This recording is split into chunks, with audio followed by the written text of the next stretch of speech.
زکوٰۃ اسلام کے 5 ارکان میں سے ایک اہم رکن ہے۔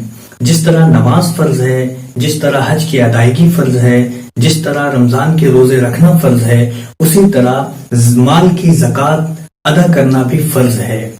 ہر وہ مسلمان جو عاقل ہے، بالغ ہے، آزاد ہے اور اس کے پاس اتنی ملکیت ہے، اس کے پاس ضرورت سے زائد اتنا مال ہے، جو مال 52.5 تولہ چاندی یا 7.5 تولہ سونے کی قیمت تک پہنچ رہا ہو اور اس مال پر سال بھی گزر گیا ہو، تو اس مسلمان پر زکوٰۃ کا ادا کرنا فرض ہوتا ہے۔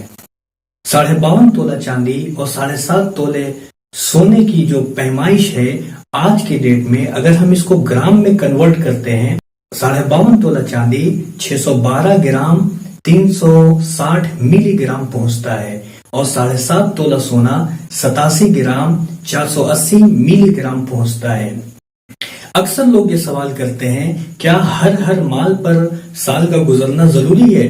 مثلا ایک شخص گزشتہ سال صاحب نصاب ہوا تھا اور اس رمضان میں وہ زکوٰۃ ادا کرنا چاہتا ہے۔ آج اگر وہ زکوٰۃ ادا کرنا چاہتا ہے لیکن اس سے 2 دن قبل اس کے پاس کچھ رقم اور آ گئی، تو کیا 2 دن پہلے آنے والی رقم کی بھی زکوٰۃ ادا کی جائے گی؟ تو یاد رکھیے، اس پیسے کی بھی زکوٰۃ ادا کی جائے گی۔